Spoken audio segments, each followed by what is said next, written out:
like to welcome you to the November 13th, 2017 meeting of the Orlando City Council. We're going to begin today's proceedings with the invocation with a gentleman that is one of my favorite all-time, Lieutenant Colonel Richard Ortega, who is a veteran of 29 years of service. He serves as a chaplain and vexillologist for our Mayor's Veterans Advisory Committee. Lieutenant Colonel Ortega's numerous combat decorations include 2 Silver Stars, 4 Bronze Stars with Valor in Combat, 7 Purple Heart medals. His numerous peacetime decorations include 9 Command Airman of the Year citations, 2 Air Force Association Airman of the Year medals. He recently celebrated his 95th birthday. Oh, wow.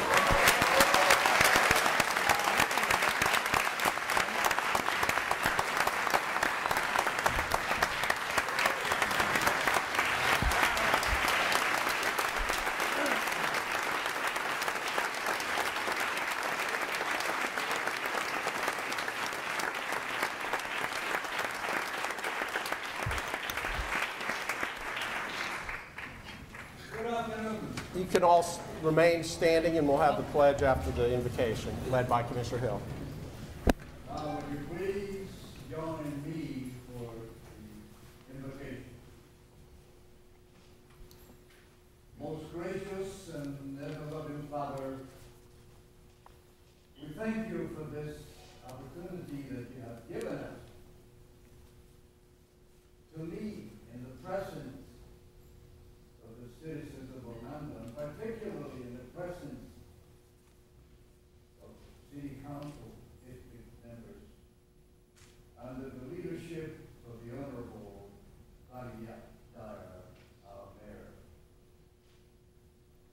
Father God, we offer a prayer this morning for those who are hurting, for those who have no hope, for those who have given their lives, particularly for the veterans, for those brave and courageous men and women who went to the front lines, who experienced the horrors of war,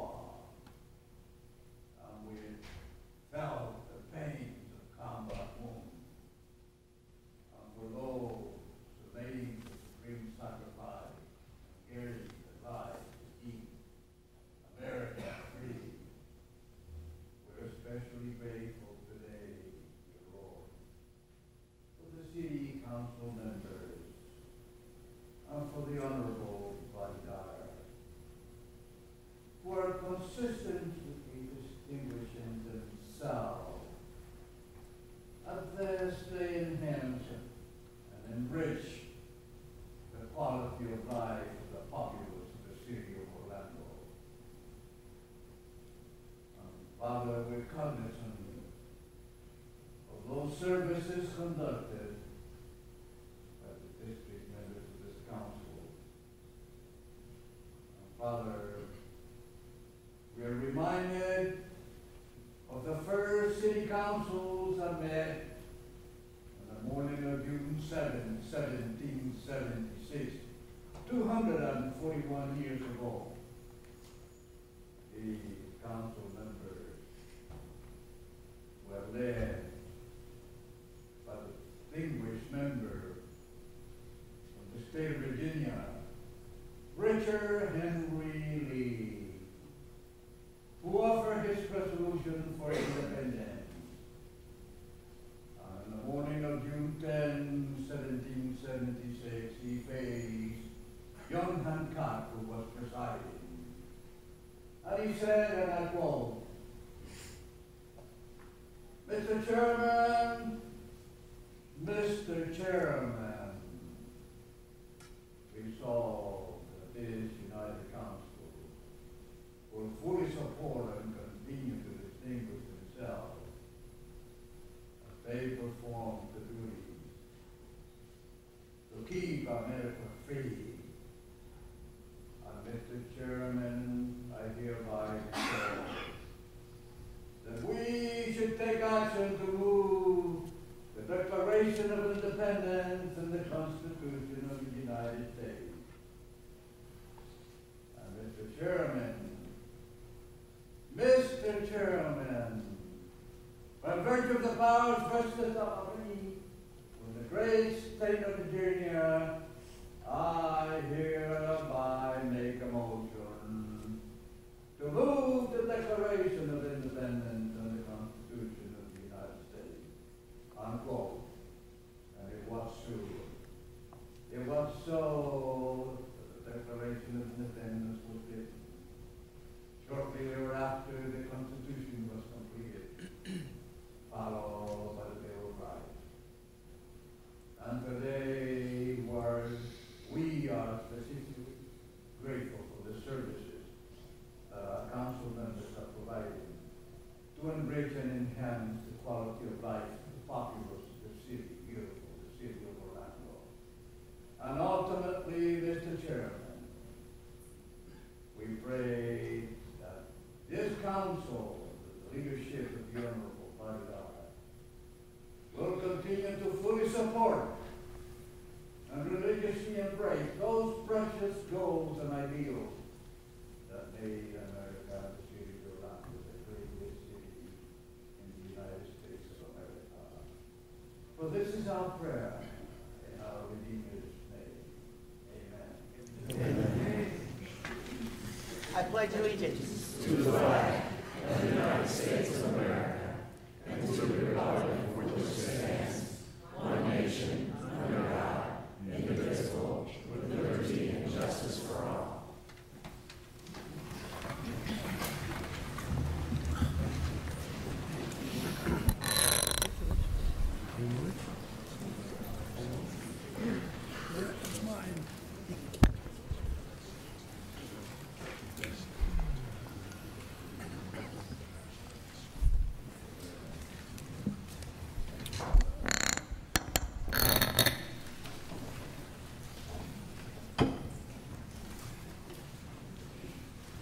Okay, let's officially call the meeting to order. Clerk, would you call the roll and make a determination of quorum, please? Commissioner Gray? Here. Commissioner Ortiz? Here. Commissioner Stewart? Here. Commissioner Sheehan? here. Commissioner Hill? Here. Commissioner Ings? Here. Mayor Dyer? Here. Mayor, you have a quorum with all members present. Thank you, Madam Clerk. First order of business is the consideration of minutes from the workshop agenda review and city council meetings of October 23rd.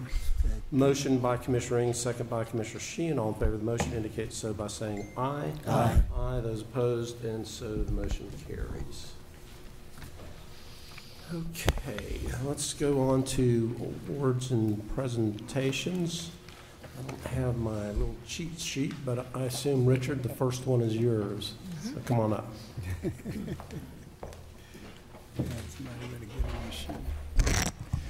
Thank you, Mayor and Commissioners. Once again, it's that time of year. It's time for us to unveil the 2018 Historic Preservation Board's calendar photo contest. We got a lot of great photos this year, and so I'm really pleased to showcase these winners here today. We'd also like to thank our sponsors, McCoy Federal Credit Union, for their continued support and generous sponsorship for both the printing and the photo competition. They've sponsored this since 2011, which is fantastic. So the Historic Preservation Board has produced a calendar as an educational tool since 1989, and this is the 23rd photo competition. Today we're excited to unveil our 2018 Historic Preservation Board calendar winners. This year we focus on structures from our more recent past representing mid-century modern architecture. Many structures built during the mid-20th century are well over 50 years of age and worth studying, celebrating, and preserving because of the groundbreaking design and ingenuity of this style. This year, we expanded our competition boundaries to include the entire city limits. We encouraged photographers to go out and choose their subjects, which could include exterior or interior images, architectural features or entire structures, signage, or fountains, as long as it captured the defining characteristics of that mid-century modern style. Then the Historic Preservation Board Publications Committee was charged with the difficult task, as always, of blind judging these many wonderful images submitted. And we thank all the people that submitted for their time and expertise. And now, what we've been waiting for. The cover photo was taken by photographer Elizabeth Randall and features the centerpiece of Lake Eola Park. The domed fountain, which shoots water up to 100 feet in the air, was dedicated in 1957 to commemorate the city's centennial of becoming the county seat and gaining recognition by the U.S. Post Office. Its formal name is the Linton B. Allen Memorial Fountain, named for the Orlando banker who suggested the idea for a grand fountain after a trip to Europe. The fountain was designed by William Pauley, a landscape architect from Atlanta. What has become a defining symbol of Orlando wasn't initially embraced by all. Some mocked it as a giant jello mold, a lost UFO, or Venusian artifact. However, after 60 years, Orlando has embraced its fountain, which is now featured prominently on our city flag, seal, banners, street signs, and countless postcards. The mid-century design of the fountain is the most valid reason that it has been accepted as our city symbol, as Orlando had one of its greatest growth periods during this period of the mid-20th century. With many things that happened, including Minute Maid, Lockheed Marietta, Florida Technological University in 1968, and also in 1968 at the Cherry Plaza Hotel on the shores of Lake Eola, overlooking this very fountain, Walt Disney announced the plans for Walt Disney World. The photo for January was submitted by the owners Courtney and Ken Hazuri and features their home at 1514 Lake Daniel Drive. Manfred Lopatka designed this lakefront home in the Palomar neighborhood for the Kramer family in 1964. The interior of the home features a two-story living room with floor-to-ceiling glass windows with views of the lake. The ultra-modern stairs appear to float up to the second-floor landing. They are supported by golden metal bars with staggered horizontal connectors. The exterior of this home is featured in the month of March. The image for February was captured by Mark Seckman and shows 2909 North Orange Avenue. Mid-century modern evolved from Frank Lloyd Wright's philosophy of blending architecture into its surroundings and seamlessly melding the interior with the exterior elements. In this example, the horizontal building surrounds a large courtyard. The curved ramp leads to a wide breezeway. There are large expanses of glass, and the railings of the ramp exhibit a typical mid-century geometric staggered rectangular design. Constructed in 1958, it originally served as the Orlando Medical Dental Center and the Orlando Pharmacy. 1959 city directories list dentist Lloyd Smenigig and Calvin Wilruth as the tenants. The March photo was taken by Scott Nichols and shows 1514 Lake Daniel Drive. Architect Lopatka was born in Germany and earned an architectural degree at the University of Lübeck. He arrived in the U.S. in 1949 and opened an architectural firm in Winter Park in 1958. He counted notable Orlando architects Neil Schweitzer, James Gamble Rogers II, Jack Rogers, and sculptor Alvin Palashik as friends and influencers of his work. His first local design was the Mormon Church on Parr Avenue, where he utilized concrete blocks, steel, geometrical shapes of glass, and poured-in-place concrete. He used these materials and design philosophies in his residential designs as well, including this house for Sumner Kramer.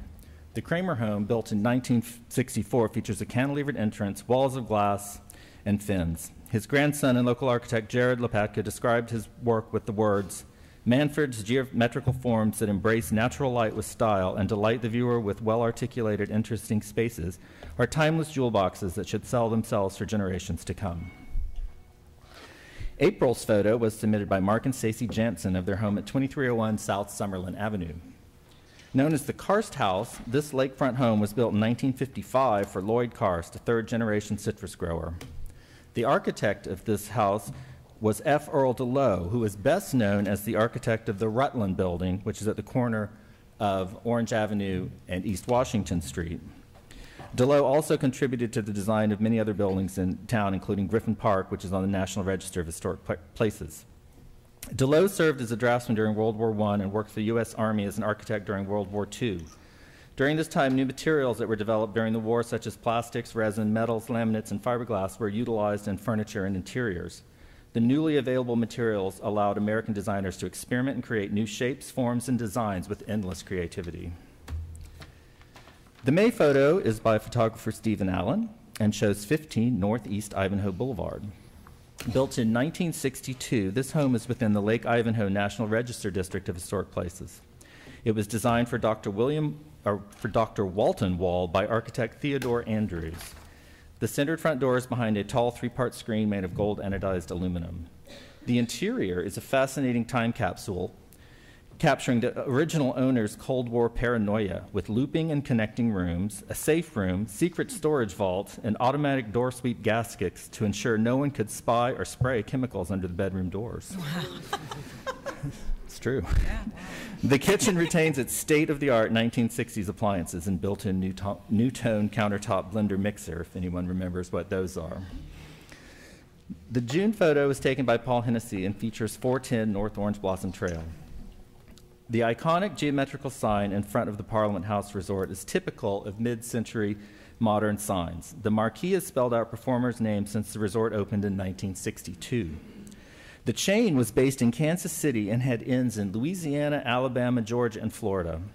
As more families owned cars, traveling increased, and hotels and motor inns like this sprung up across the country.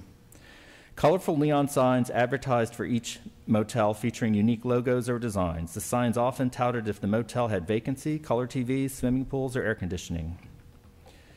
Today, collectors and museums have acquired old signs for their nostalgia, vintage appeal, and historic value as defining artifacts of the mid-century travel boom. Orlando's Parliament House, designed by architect Alan Berman on the shores of Rock Lake, is the only remaining motor inn from the Parliament House motor inn chain. As an entertainment venue, it hosts a variety of shows, including concerts, drag shows, and plays. Performers have included Chaka Khan, Cyndi Lauper, Leanne Rimes, RuPaul, The Village People, and many others.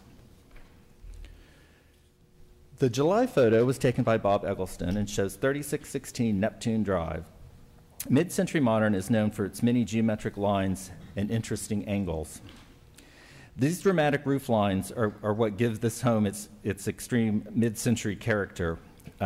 This one is known as a zigzag roof. There's also butterfly roofs, and this is a great example of that period. These homes often used large panes of glass, and the wide overhangs function to protect the glass and provide shade to the interior. Many overhangs contained exposed wood beams that would carry into the interior as beamed ceilings. The concrete blocks had various patterns from circular or hexagons to stars or diamonds. The first occupants of this fine mid-century modern example were Robert Geller, an accountant with Wittenstein, Geller, and Clanton, and his wife Rita. The photo, selected for the month of August, was taken by Juliana Russo and features the Orlando Public Library.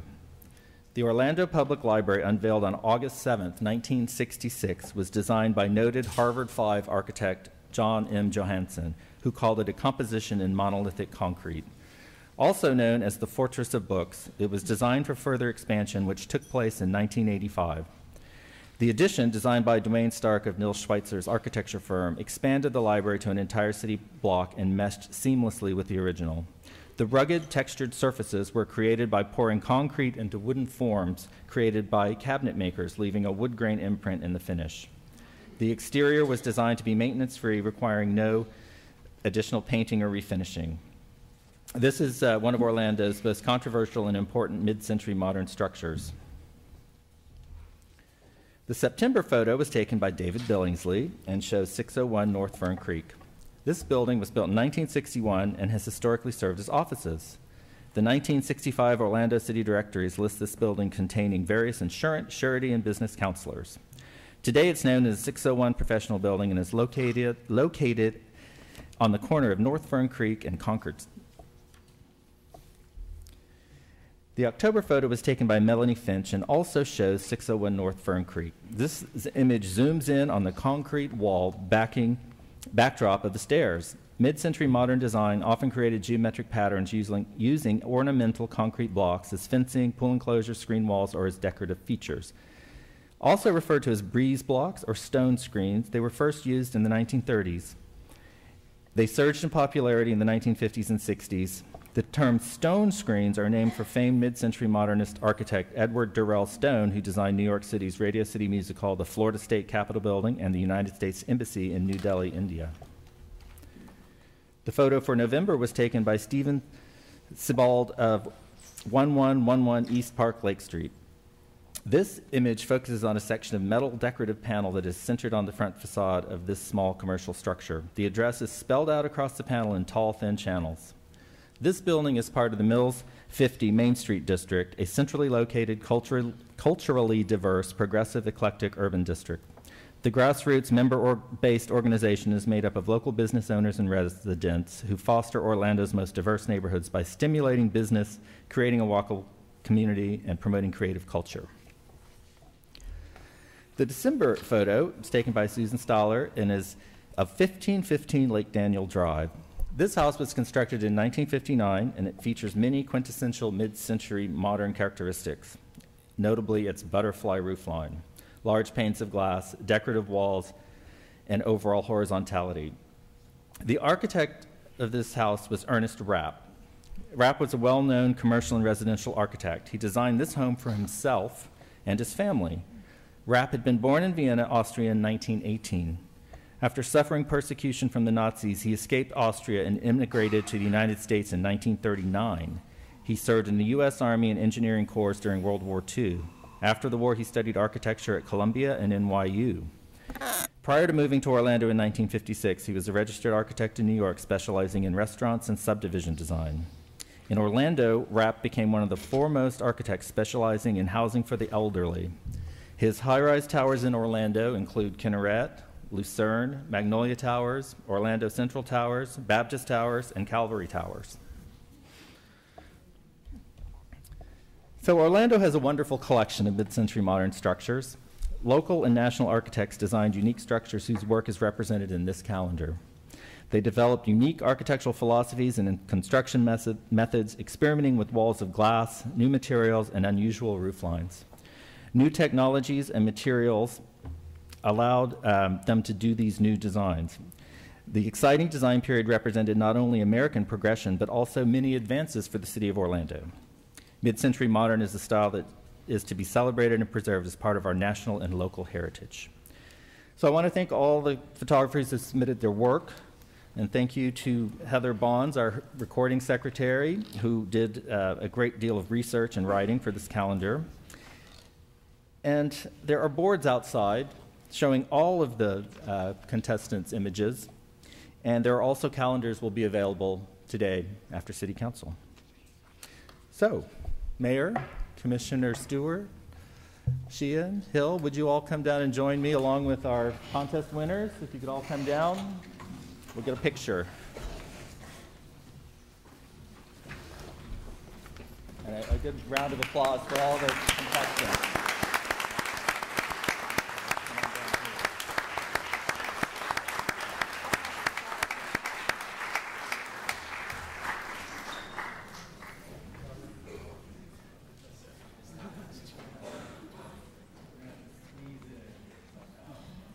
Just get in the back, Mark. You used to it, right?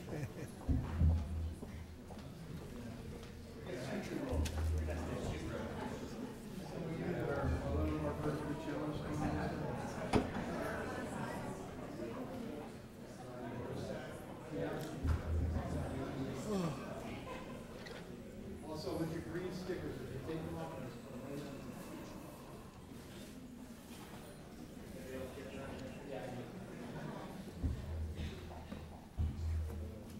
you're right.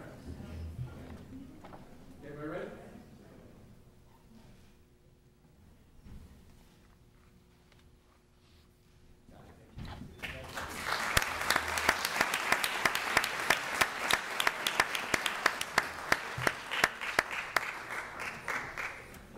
And again, thank you to McCoy Federal Credit Union for their generous support.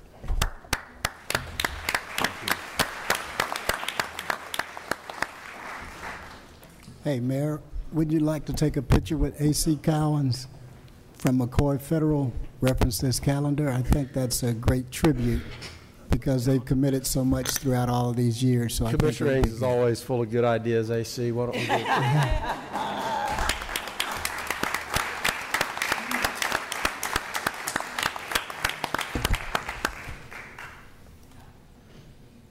He's on his way. Here, Mayor, you want to hold one this?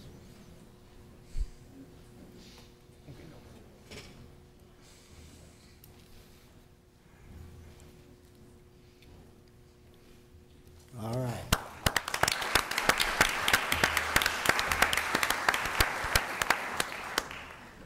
Okay, we have one other proclamation, and that is proclaiming November 11th through the 19th as Hunger and Homeless Awareness Week.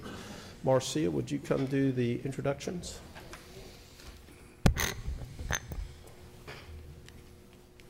Thank you, Mayor Dyer and City Commissioners. Good afternoon, everyone. It is with great pleasure that I have the opportunity to introduce someone who really needs no introduction in our community because he's been engaged for a long time, but he's in a new role as the president and CEO of the Coalition for the Homeless. And he's here today with his board chair, Chris Brockman, other members of the board, and members of the staff, and that's John Hearn. John, would you come up, please, and introduce the proclamation?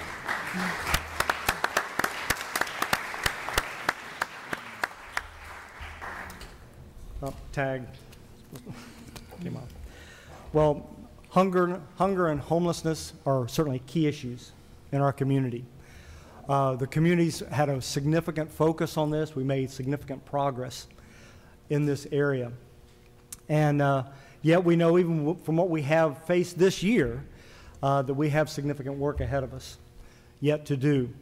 So it's really important that we take this time to focus on hunger and homelessness in our community and recognize this as the week to face and look at those particular issues.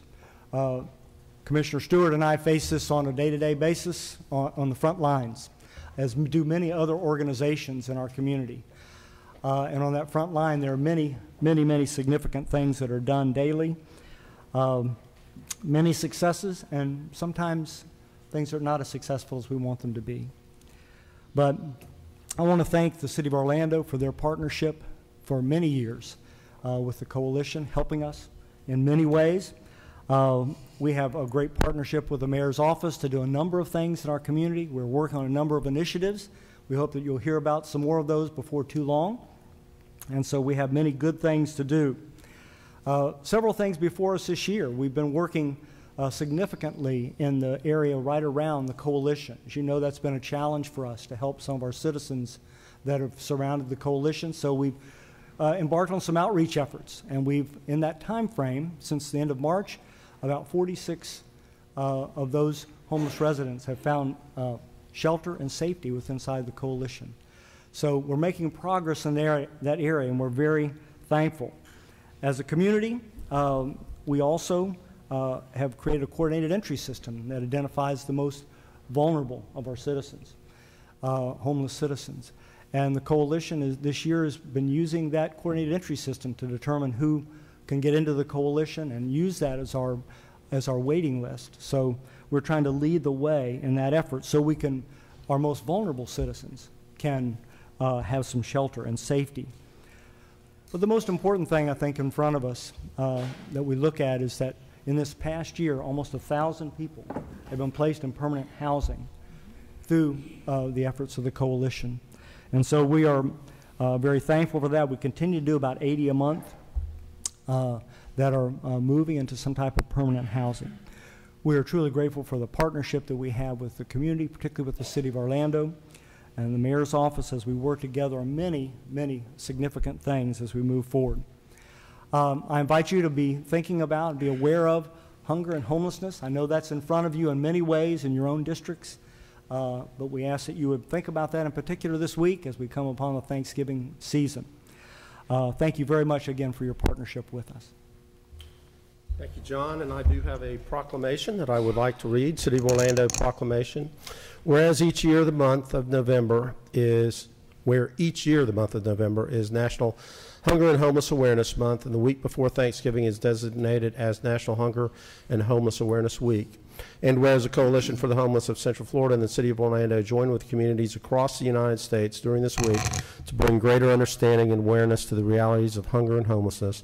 And whereas the City of Orlando strives to end homelessness for all of those in crisis, including the chronically homeless population, veterans, youth, and families. And whereas the Coalition for the Homeless of Central Florida provides food, shelter, and services to nearly 500 men, women, and children each night to help them achieve stability, and secure housing. And whereas during the Awareness Week, the community is encouraged to wear purple and promote awareness of hunger and homelessness, and most importantly, of how each one of us can make a difference in the lives of our neighbors in need.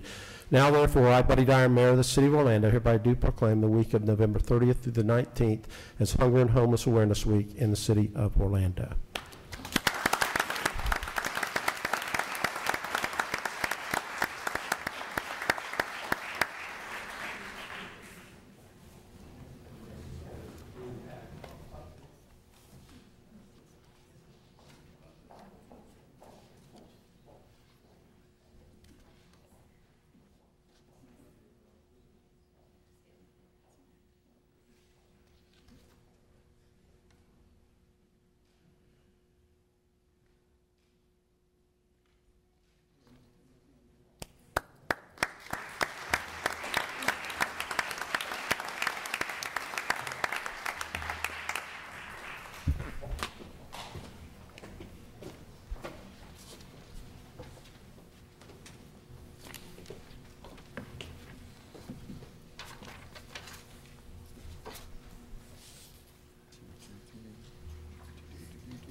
Okay, I'm going to go into the mayor's update. And first things first, I would like to congratulate Commissioner Gray, Commissioner Stewart, and Commissioner Hill on their reelection and the fact that the citizens appreciate your service and have brought you back to office. Congratulations on your win.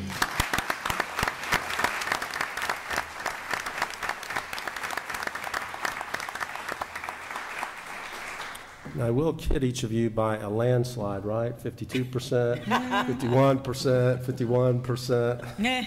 Okay. 600 votes for me, though.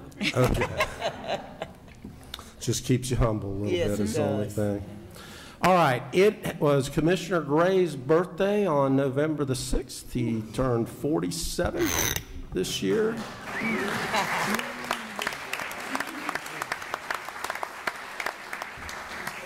And a few more, and it's our custom to sing a little happy birthday song. So if you will join me, happy birthday to you, happy birthday to you, happy birthday, Commissioner Gray, happy birthday to you.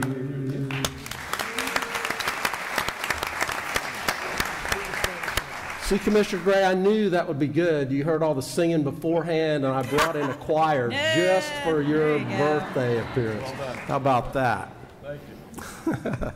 Okay, let's talk about a couple things, and don't take this to heart, Commissioner Ings. I know there's a lot of people here, and you might want to talk for a long time today, and my remarks are a little longer than they usually are, but that doesn't mean you have to duplicate Match that as it, well. match it, match it, match it. I know. Okay, so debris update. I want to thank all of our residences and our businesses and especially our city staff for the hard work and the patience and the cooperation as we've worked over the last 6 weeks to restore our city to the city beautiful.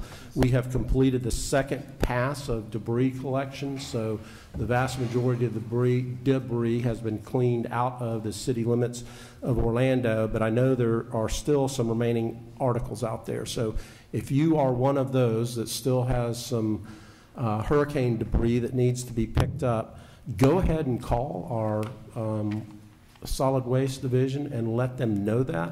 You need to do that by Friday, November 17th. And that's vegetation, debris, construction materials like fence and roofing materials. Some people have done some repairs and probably have things that need to be picked up now. And for us to make sure that we get reimbursement from FEMA, we need to start this third pass. So you can call 407-246-2314 or go to the city's website to report that. I want to give you a quick OLA update. As you know, we continue to assist residents of Puerto Rico and the U.S. Virgin Islands as many of them make their way to Central Florida. We took our OLA office and temporarily moved it into the disaster relief office that we set up at the airport.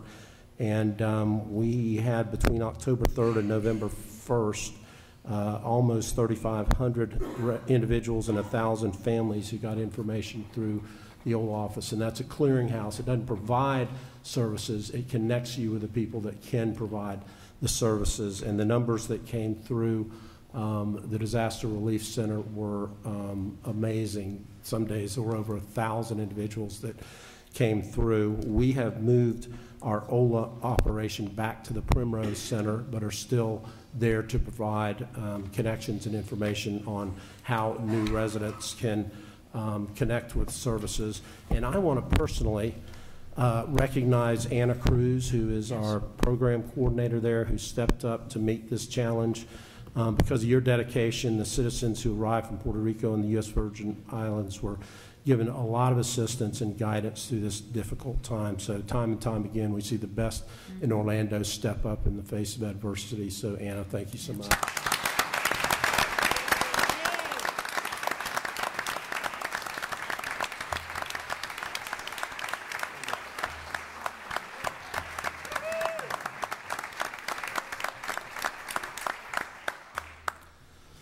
Okay, and speaking of excellence, we continue to be one of the best cities for new businesses.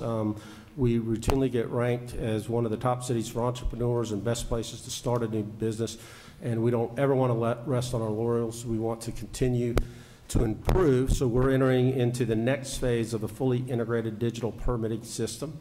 And to do that, our permitting services office will close to walk-in customers for the week of Thanksgiving. So that's next Monday through Wednesday. We're off Thursday and Friday in any event. They'll continue to accept online and telephone services and continue to process permits and review plans, but we'll be switching over to be totally digital after that, and we'll resume regular operations on Monday the 27th, and we will be fully capable of digital permitting. So how about that? That actually deserves it.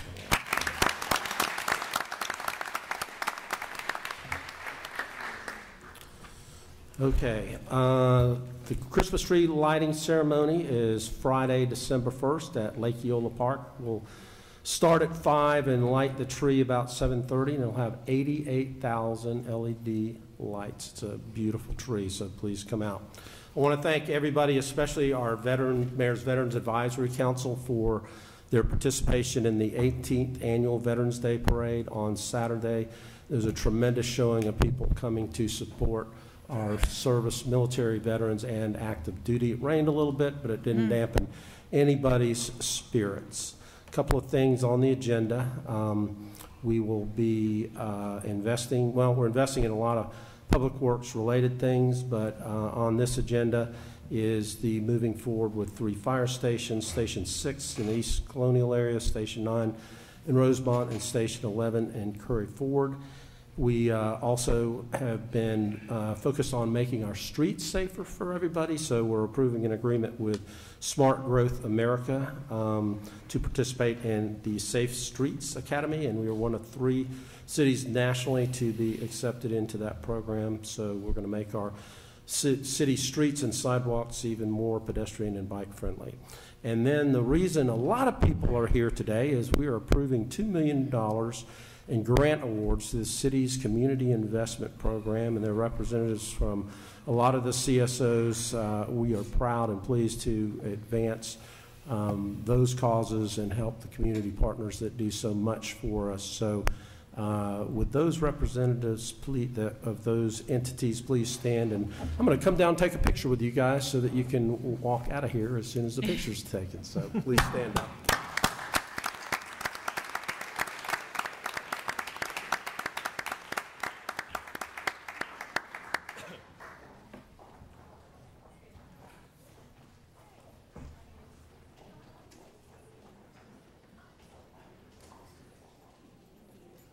My key.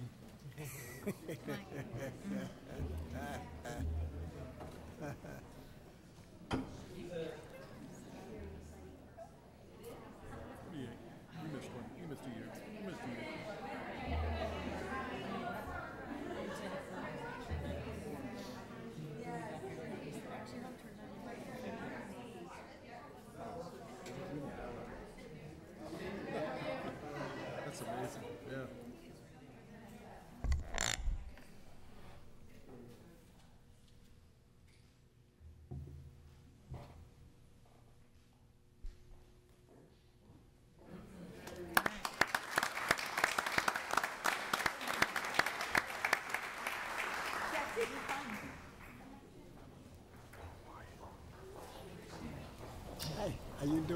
Okay,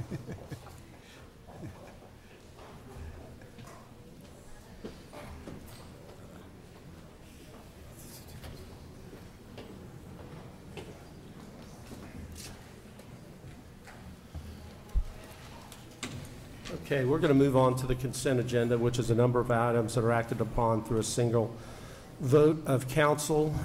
We give each of our council members an opportunity to comment on items, important items from the consent agenda, as well as update you on important things from their district. We rotate the order that we do that, and today, Commissioner Hill, you're up number one. Thank you, Mayor. And, did she leave? There she is. I want to acknowledge one of my, I would say, people that wanted to help do this work in Orlando is Sarah Albaldra. Can you just, she was one of the candidates, and I tell you that I was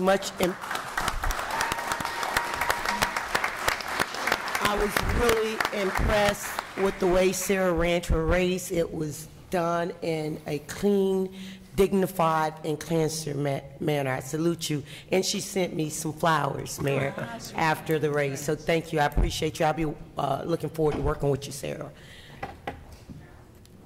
With that being said, there's a few things going on in District 5 that I'm excited about. They're saluting our veterans, working with Orlando Realtors. We're getting ready to release, I think, 3 of the liens on the properties that they're building, 7 homes, mortgage-free for veterans, and it's called Heroes Common there in the Paramore area. Also, I'm excited to see another $57,000 go in the hands of Orlando. They currently have 60 people that they're working with to purchase homes there in the Paramore area. We want to make sure we just turned some dirt, I think about 2 weeks ago, there in Paramore, where we're going to be building 10 homes, affordable and market rate. So I'm excited to see those people being prepared to be homeowners there in the area. Also, we have another project that we're doing with Lift Orlando, where I'll be voting yes on that project, where you'll be getting preferential treatment for your tax credit dollars. But on a, I do have to say this, unfortunately, that I'm slightly disappointed to wake up and know that there's a Boys and Girls Club that we're being built, and I had no knowledge of it in the district. So hopefully as we move forward, there can be better communication. And I think that West Lakes area isn't a poverty-plagued community. It's a historic, rich history there in the West Lakes. Most of the folks there in the Sunset, Luau, Bunch Manor, Clear Lake, Rock Lake area where you're building, are educators, and they're doctors, and they're lawyers and retired leaders of this community. So when I wake up and I look in the paper and it's being labeled as a poverty-plagued community, I don't think the residents aren't pleased with that. And they've been calling me. So we, just like Paramore, we have to make sure that we don't stereotype these African-American communities as those that are hopeless and helpless. That's not who I serve. I serve the people that are proud African-American communities and residents. So I really want us to be mindful of the narrative that we speak about for the West Lakes residents. So with the second phase, we surely need housing for our seniors, but we also need local residents to help build this second phase. This first phase wasn't built by the people as promised. So as we move forward with this senior project, hopefully those that you help put through the 16-week construction class can work on the second phase. The African-American local contractors here in Orlando, hopefully they can work on this next phase. So I'm looking for you all to do the right thing by the people of West Lakes, when it comes to contracting. All right, but you're doing an amazing job over there. I just passed by this morning, and it's beautiful. The product that you're putting out is a beautiful product, and I look forward to us communicating and helping, allow me to help you with building that West Lakes area. And that's all I have, sir. Thank you, Commissioner. Commissioner Ings? Thank you, Mayor. I'd like to first wish my father a happy birthday to my father, Charles Richard Ings. Today is his birthday, November 13th, and my father is a retired homicide detective with the City of Orlando Police Department, and he had served 25 years with the police department, so I'd like to definitely say happy birthday to him. And he does, thank you. He does visit the L. Claudia Allen Center just about every day, so that's where you can catch him now. Also, I'd like to express my condolences, Dean Grandin. To Dean Grandin, Dean Grandin is the City of Orlando chief planner, and he recently lost his mother. So, Dean, our prayers go out to you and your family, and we wish you much comfort. And then I also like to say congrats to Commissioners Gray, Stewart, and Hill on your reelection. This was a great opportunity because the people did speak, and you guys are here.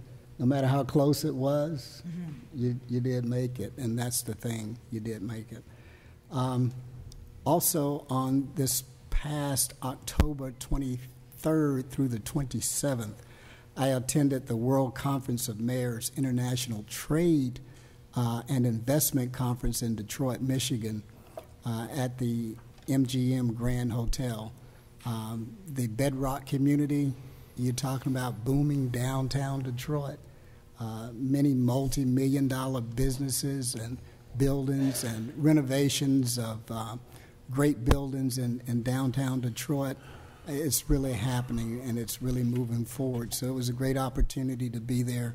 There were many mayors from Nigeria, Africa, that were in attendance as well, who were looking to invest in the United States. So I was trying to talk to some of them about investing in the Orlando area as well. And on October the 29th, I attended the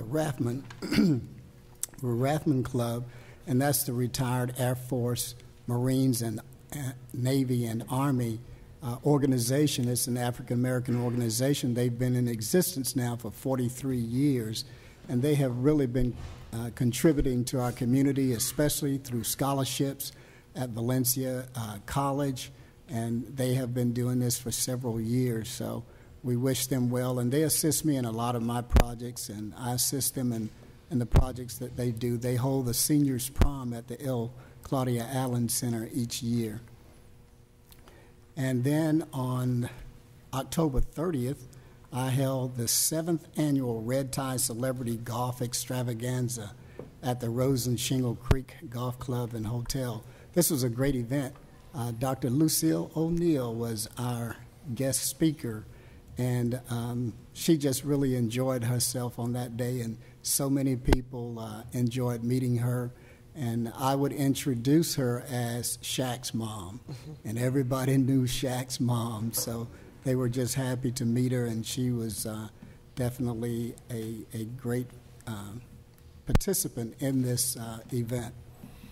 And then on November 4th, I, along with Casman Flowers Mosby, had a second annual Legacy Veterans Parade in Washington Shores. So the community came out in force. Sheriff Demings was also a part of that parade. And the parade began at Dr. I. Sylvester Hankins Park and ended at the Dr. James R. Smith Center. And so we had lots of kids that were involved. And I was so surprised to see the children from Eccleston Elementary School. The elementary school had a marching band, Steve Hogan. I couldn't believe it. They had a marching band, their instruments, their trumpets, the tubas, the saxophones, the flutes. I mean, it was just exciting to see them.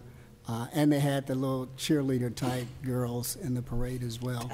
But our Our parade was very well attended. Lots of individuals there. So we are looking to have more veterans parades in West Side Orlando, because it's our community way of saying thank you to the veterans.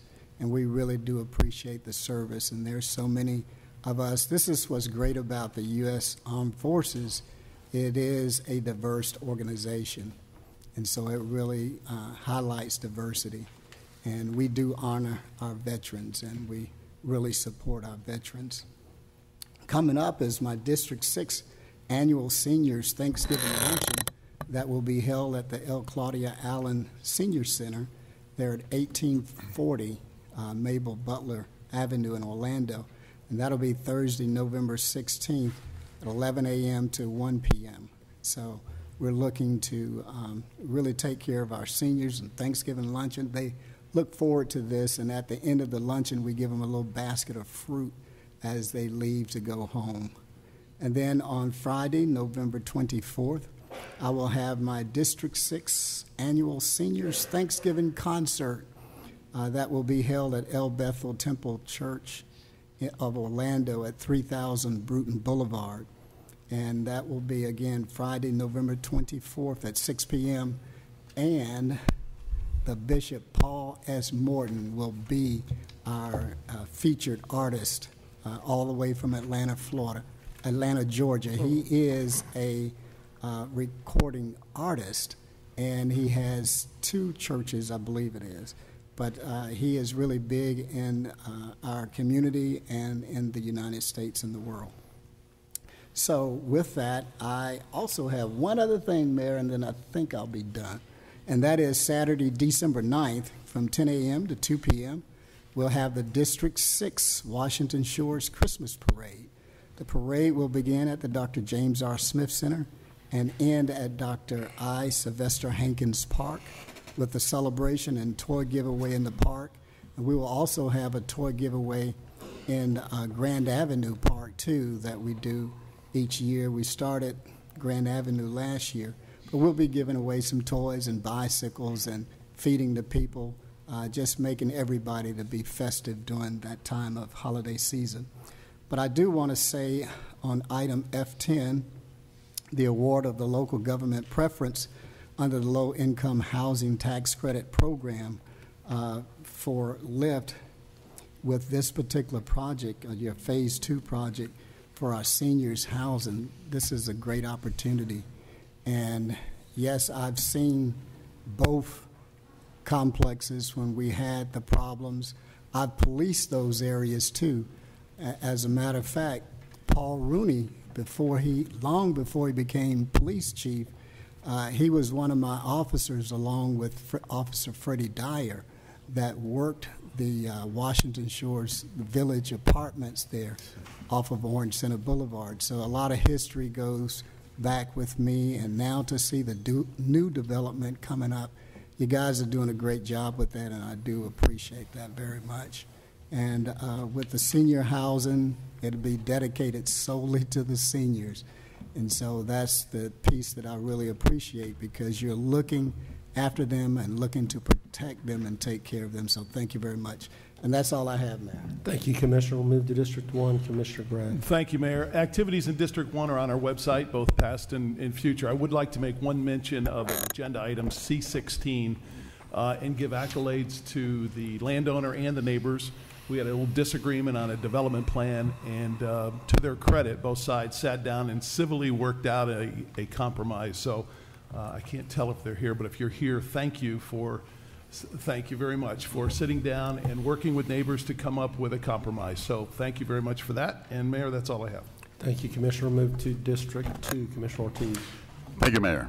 Let me start with my deepest condolences to Dean and his family for the loss of such a replaceable loss. I mean, a replaceable person. So our prayers and thoughts are with your family, Dean. I also like to acknowledge Unite Here and Mi Familia Vota, who are here in support of the Trust Act. It's a big team back there.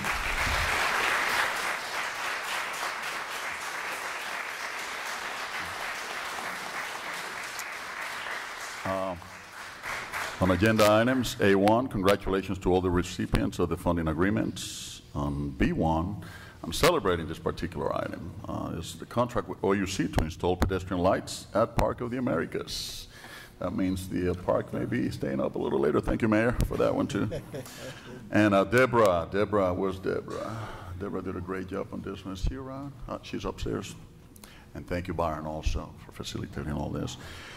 Congratulations to Onik Hollowbrook on their lean satisfaction. They're done with that. So I'd like to also, just as the Mayor said before, thank you, Mayor, for what you're doing, and the staff, our staff, specifically, as you mentioned before, Ms. Ana Cruz.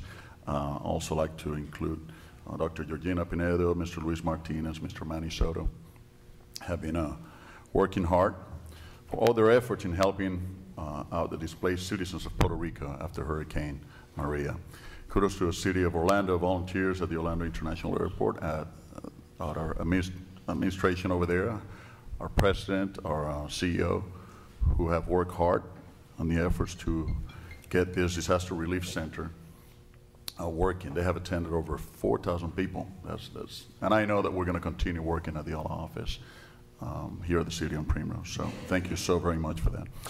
On November 3rd, a delegation of UPB Colombia, Pontifical Bolivarian University, one of Colombia's most elite universities, celebrated an alumni gathering here in Orlando. During their time here, they were able to strengthen their relationship with local government and educational institutions.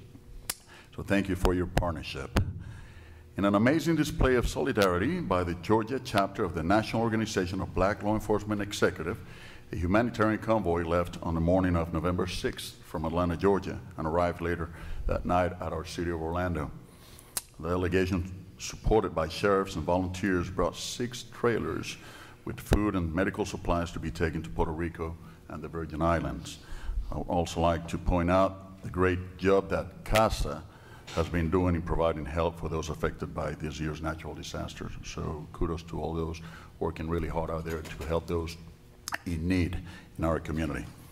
I was proud to celebrate patriotism with fellow armed forces veterans and active duty personnel this past Saturday with mayor, commissioners. Golly, we had the whole family, City of Orlando family, on this particular parade. It rained, but it made it more exciting. That was even more gung-ho.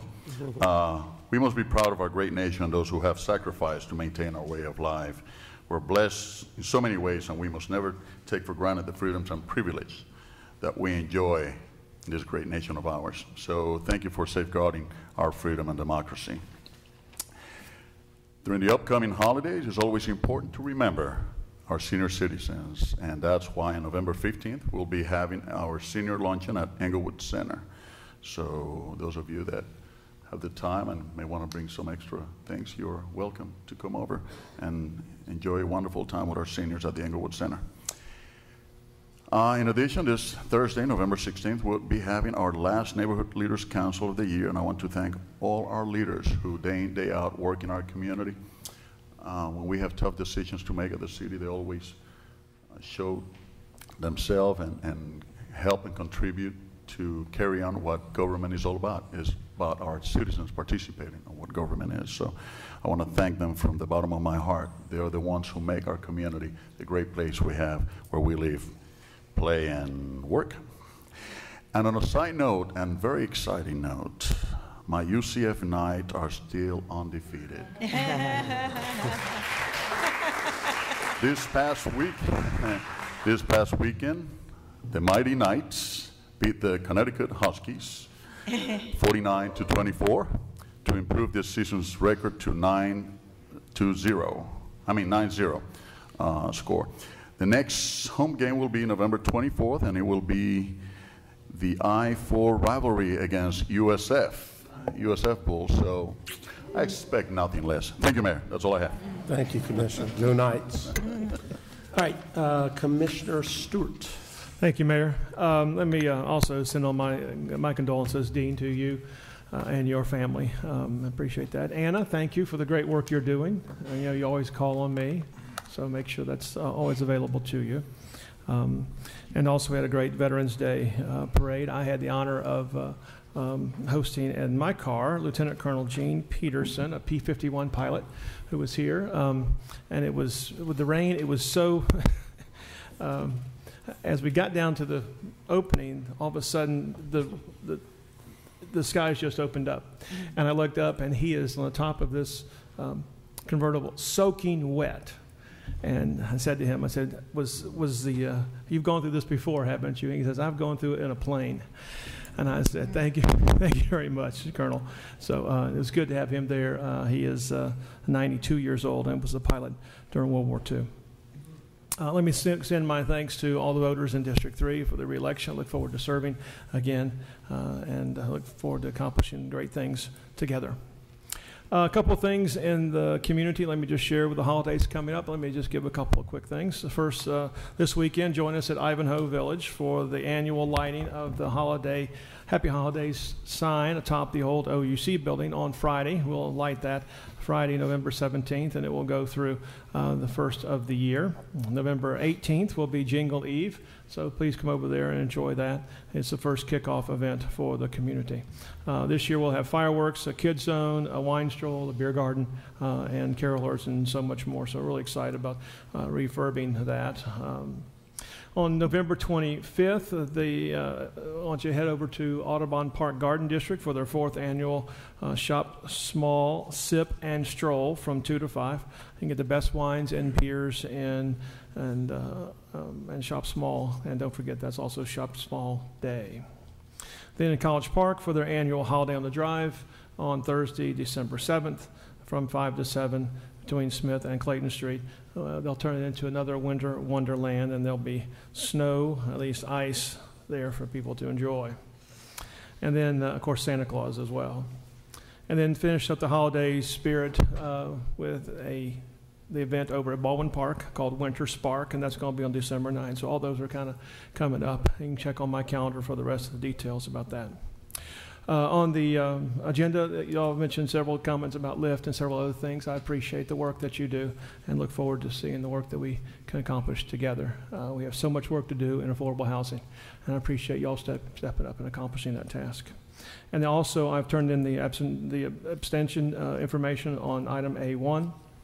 As many of you know, I serve as Executive Director of the Christian Service Center, and for 12 years I've abstained on this particular issue because it is an issue that the city funds a particular program of the Christian Service Center, and I have filed that abstention with the clerk already, and so I want to make sure that that is done and proper. So, and that's all I have, Mayor. Thank you, Commissioner, and we'll move on to District 4, Commissioner Sheehan. Thank you, Mayor Dyer, and I too would like to congratulate Commissioner Gray, Commissioner Stewart, and Commissioner Hill. And it was a little acrimonious, let's say, at the canvassing board. Commissioner Ortiz and I served in the canvassing board, and I understand that that elections can be people put a lot of their heart and soul into elections, but we need to move forward as a city together. And I think it's important to listen to, not to respond, but to understand one another. And there was a lot of talking going on that night, but not a whole lot of listening. So I really hope that we can return to a level of civility and understand that not everybody always gets what they want in elections, but we all need to move forward together. And I think it's very, very important. On item D4, Alcoif Park. Freeman is actually a pipe and drape company that works a lot at the convention center, and they are donating to beautify Alcoif Park through donations to the Community and Youth Trust. They're going to be doing some landscape maintenance, volunteering, cleaning, painting of the monument sign, and they're also going to be planting 3 rainbow eucalyptus in honor of the Pulse victims. So we want to thank Freeman very much for this very, very generous donation. On the agenda today as well, item F7, Community Development Block Grant for Two-Spirit Health Services that did so much to assist our community during the Pulse crisis as well. And also, Lake Eola Park has been ranked in the top 5 farmers markets in the country by Farmers Trust. So we're very, very proud of our Lake Eola Farmers Market. Absolutely. And with that, Mayor, I will move the consent agenda. Okay, and motion by Commissioner Sheehan, second by Commissioner Ortiz, and the Commissioner's motion excludes item C2 that we agreed to move to new business at the agenda review meeting, correct, Commissioner? Yes, sir. Okay, so Motion and a second. All in favor of the motion indicate so by saying aye. Aye. Those opposed, motion carries. Okay. You know what, if you don't mind, how about if we just skip to new business and take care of that one agenda item if there's no objection to that? So that's item C2. What was the specific number of the? Number 8. 8, item 8. So let's take up item 8 of the item C2 from the consent agenda. And Commissioner Stewart, do you have a motion to refer item 8 back to the MPB? Yes, I'd like to refer item 8 back to the MPB for additional discussion. Second. Motion is second. Discussion. Hearing none. All in favor of the motion indicate so by saying aye. Aye. Those opposed? So that passes. And then we'll take up item C2, less number 8. And is there a motion on those meeting minutes and actions? So moved. Second. Motion by Commissioner Stewart, second by Commissioner Sheehan. All in favor of the motion indicate so by saying aye. Aye. Those opposed, and so that motion carries. So that completes the consent agenda, and we'll move back in the regular order. So that means we'll recess the City Council meeting without objection, and we will convene the CRA meeting, and it looks like we just have meeting minutes. So is there a motion on item number 1 to accept the CRA Advisory Board minutes from the 27th of September? Motion by Commissioner Sheehan, second by Commissioner Hill. All in favor of the motion indicate so by saying aye. Aye. Those opposed, motion carries. And then number 2 is approving meeting minutes of the CRA from September 25th. Second. Motion by Commissioner Stewart, second by Commissioner Hill. All in favor of the motion indicate so by saying aye. Aye. Those opposed, so the motion carries. If there's no objection, we will adjourn the CRA meeting. We'll convene the Neighborhood Improvement District Board of Directors meeting for the purpose of accepting meeting minutes from the October 11th meeting of the Advisory Council. So motion to accept those meeting minutes? So moved. Second. Motion by Commissioner Sheehan, second by Commissioner Stewart. All in favor of the motion indicate so by saying aye. Aye. Those opposed, so that motion carries, and we will adjourn the Neighborhood Improvement District meeting. We will reconvene the City Council meeting. That brings us to hearings.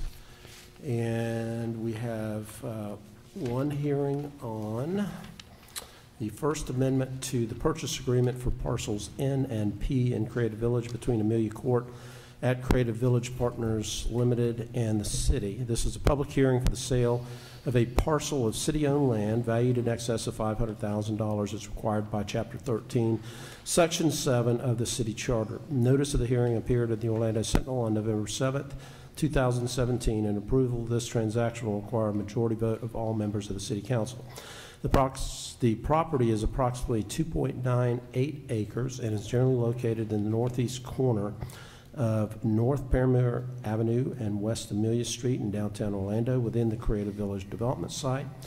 On December 14, 2015, the city entered into a purchase agreement with Amelia Court at Creative Village Partners Limited for the city's sale of parcel N for the construction of a 116-unit mixed-income multifamily residential development at a price of $1,508,000. The buyer desires to expand the development and construct 140 additional units of mixed-income multifamily residential units and 9,643 square feet of commercial office space on parcel P, located adjacent to parcel N. The price of parcel P is $2,229,140.74. This amendment adds parcel P, extends the closing date to January 31st, 2018, and provides a $75,000 credit to the buyer at closing for soil management work. The new purchase price is $3,737,141.74. The estimated fair market value of the property is exactly that number, and the proposed purchaser is Amelia Court at Creative Village Partners Limited. Is there a motion for approval? Motion by Commissioner Hill. Second. Second by Commissioner Ings. At this time, we will take any testimony from the public, anyone that wants to speak on this issue. Discussion among commissioners. Commissioner Sheehan. Mayor, I am a member of the Pottery Studio, and I'm not exactly sure which parcel is which in terms of how these have been moving forward, but you know, we fully understand that the Pottery Studio is going to be moved, but the concern is that we're losing our parking, that we're not going to be able to have our members safely be able to utilize the facility, especially at night. We're not sure where we're going to be able to park, and I've brought this up to staff, but you know, if it's the desire to have the studio moved, I would prefer they move it rather than kill the programs in the process, right, because this is very important to the arts community, and I'm advocating for all those elderly that this is really their lives. This is something a lot of retired people, you know, this is what they do with their time, and I think it's really important. And there's so many children's programs and everything like that happen there. I see children who've never made anything with their hands before, in the way that's just transformative for them. So while I fully support the project, I think we need to be cognizant of the fact that we need to move these other recreational programs and make sure they're taken care of and not destroyed in the process of moving.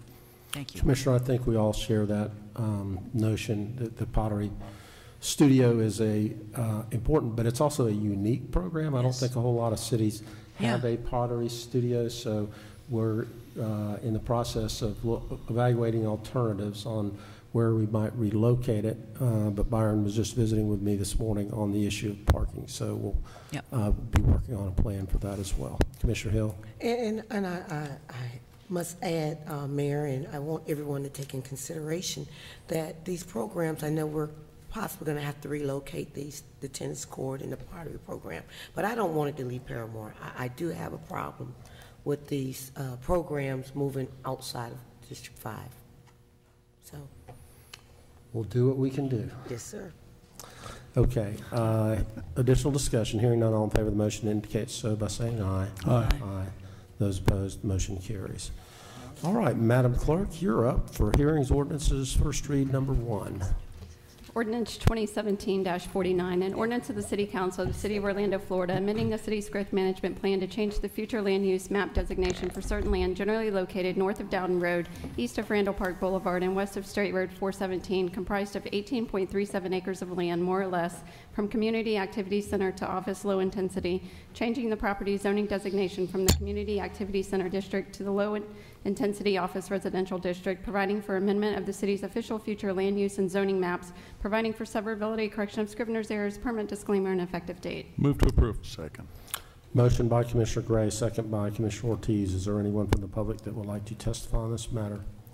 Discussion among commissioners. Mayor, if I could, please, sir, Yes, just full Commissioner disclosure, we're still working on a few issues with the landowner and the neighbors, but in the spirit of moving this along, because we do have a second hearing, I'm going to support it, but I just wanted to disclose to everybody we've got a couple of issues. We're working with staff and the neighbors, so I'm optimistic we'll get them done, but in the spirit of moving along, I think we should take the first step with the first reading.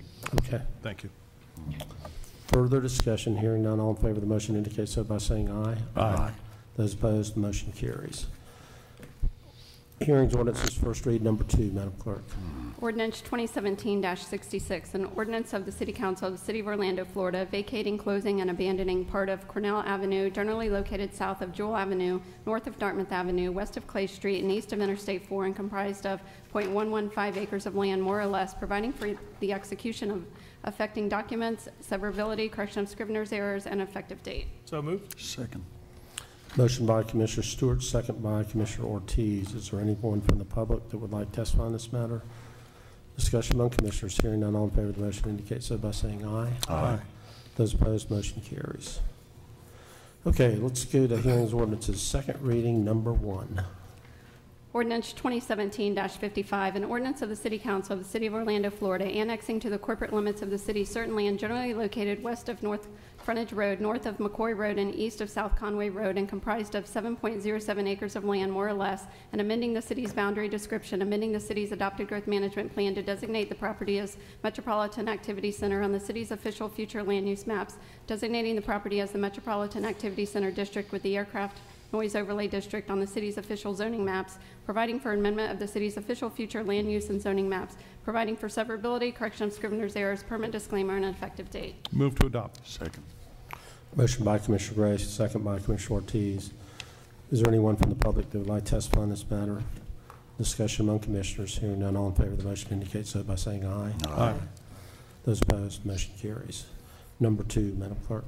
Ordinance 2017-59, an ordinance of the City Council of the City of Orlando, Florida, annexing to the corporate limits of the city certain land generally located north of Page Avenue, east of Meyer Street, and west of South Brown Avenue, and comprised of .294 acres of land, more or less, and amending the city's boundary and description, amending the city's adopted growth management plan to designate the property as residential low intensity on the city's official future land use maps, designating the property as the 1-2 family residential district with the traditional city overlay district R-2A/T on the city's official zoning maps, providing for amendment of the city's official future land use and zoning maps, providing for severability, correction of scrivener's errors, permit disclaimer, and effective date. So moved. Second. Motion by Commissioner Sheehan, second by Commissioner Hill. Is there anyone from the public that would like to testify on this matter? Discussion among commissioners. Hearing none, all in favor of the motion indicate so by saying aye. Aye. Those opposed, motion carries. Number 3, Madam Clerk.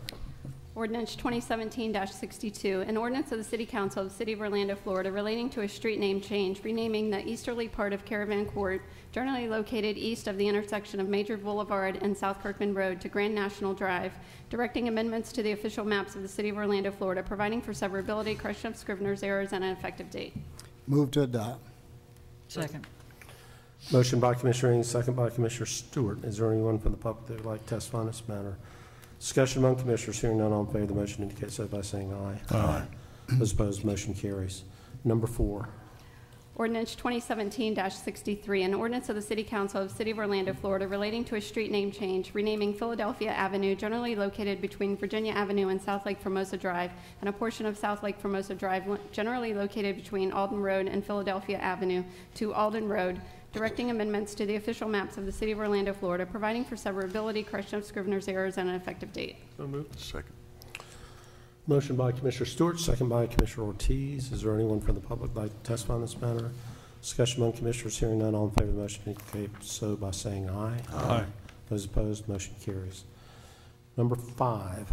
Ordinance 2017-53, an ordinance of the City Council of the City of Orlando, Florida, amending the Columbia Mixed-Use Plan Development District, generally located north of Columbia Street, east of Lucerne Terrace, south of West Gore Street, and west of South Orange Avenue, and comprised of 5 acres of land, more or less, providing for severability, correction of scrivener's errors, permit disclaimer, and effective date. So moved. Second. Motion by Commissioner Sheehan, second by Commissioner Hill. Is there anyone from the public who would like to testify on this matter? Discussion among commissioners. Hearing none, all in favor of the motion indicate so by saying aye. Aye. Those opposed, motion carries. Number 6, Madam Clerk. Ordinance 2017-60, an ordinance of the City Council of the City of Orlando, Florida, amending the city's adopted growth management plan by updating figure CI-14 to be entitled City of Orlando 2017 through 2022 Capital Improvement Element Capital Improvements Fund Schedule, amending policy 2.2.30 in the Capital Improvements Element, providing for severability, correction of scrivener's error, and effective date. So moved. Second. Good to see you in the game there, Commissioner Ortiz. Motion by Commissioner Ortiz, second by Commissioner Stewart. Is there anyone from the public who would like to testify on this matter? Discussion among commissioners. Hearing none, all in favor of the motion indicate so by saying aye. Aye. Those opposed, motion carries. Number 7. Ordinance 2017-56, an ordinance of the City Council of the City of Orlando, Florida, relating to the Virginia Drive Special Plan, creating Section 62.410 Orlando City Code to establish the Virginia Drive Special Plan Zoning Overlay District, providing for severability, codification, correction of scrivener's errors, and an effective date. So moved. Second. Motion by Commissioner Stewart, second by Commissioner Ortiz. Or anyone from the public that would like to testify on this matter? Discussion among commissioners. Commissioner Stewart. Let me just say a special thanks to our staff, to our consultants, as well as to our community for reaching out and making sure that we've got a good core plan for this. This is a big step, a step that's been many years in the making. I want to tell you how much I appreciate them, appreciate the work that we've done, and look forward to some great things happening along Virginia Drive. Thank you, Commissioner. Further discussion. Hearing none, all in favor of the motion indicate so by saying aye. Aye. Those opposed, motion carries. Number 8, Madam Clerk. Ordinance 2017-61, an ordinance of the City Council of the City of Orlando, Florida, amending the Education Village Plan Development Zoning Ordinance relating to approximately 220.2 acres of land generally located west of Narcoossee Road, south of State Road 417, north of Tyson Road, providing amended development and land use plans, providing for severability, permit disclaimer, correction of scrivener's errors, and an effective date. Move to adopt. Second. Motion by Commissioner Gray, second by Commissioner Ortiz. Is there anyone from the public that would like to testify on this matter? Discussion among commissioners. Hearing none, all in favor of the motion indicate so by saying aye. Aye. Those opposed, motion carries. Number 9, Madam Clerk. Ordinance 2017-58, an ordinance of the City Council of the City of Orlando, Florida, amending and restating the land development regulations of the Calvary Assembly of God Plan Development Zoning District relating to certain land generally located south of Oglesby Avenue, north of East Park Street, west of Clay Street, and east of Interstate 4, and comprised of approximately 39 acres of land, providing for amendment of the city's official zoning maps, severability, correction of scrivener's errors, permit disclaimer, and an effective date. So moved. Second. Motion by Commissioner Stewart, second by Commissioner Ortiz. Is there anyone from the public that would like to testify on this matter? Discussion among commissioners. Hearing none, all in favor of the motion indicate so by saying aye. Aye. Those opposed, motion carries. All right. Ordinances on first reading. Number 1. Ordinance 2017-64, an ordinance of the City Council of the City of Orlando, Florida, relating to street pole banners, amending Section 64.321 Orlando City Code, creating the Milk District Banner District, providing for severability, codification, correction of scrivener's errors, and an effective date. You go ahead. Come on, Commissioner. I will second that. So moved. That's the first one we shared. Right. So Well, that's what I wanted. Ladies let's not first. fight. Let's work together, Commissioner. Motion by the Commissioner from District 2, This- second by the Commissioner from District 4, There you who have it. split the milk district between their commission too. districts. Where's the line, by the way? Primrose. Primrose? Yep. Okay. Is there anyone from the public that would like to testify on this matter? Discussion, Commissioner Ortiz. Mayor, I just want to say I want to congratulate this great group, and I know they've been working with Commissioner Sheehan. They have done such a great job in such a short period of time, and this is what our community is all about. You know, when we organize ourselves, we work together, you know, and we work the kinks, we make things happen. So congratulations. Thank you. A lot of energy in the milk There is. district. All right. Discussion, further discussion. Hearing none, all in favor of the motion indicate so by saying aye. Aye. Those opposed, motion carries. Number 2, Madam Clerk. Ordinance 2017-65, an ordinance of the City Council of the City of Orlando, Florida, amending the East Park Plan Development Zoning District, providing an amended master plan for the plan development and a parcel plan, providing for additional conditions, providing for amendment of the city's official zoning map, providing for severability, correction of scrivener's error, permit disclaimer, and effective date. Move to approve. Second. Motion by Commissioner Gray, second by Commissioner Ortiz. Is there anyone from the public that would like to testify on this matter? Discussion among commissioners. Hearing none, all in favor of the motion indicate so by saying aye. Aye. Those opposed, and so the motion carries. That concludes the official agenda of the Orlando City Council for today, November the 11th. Is that right? November.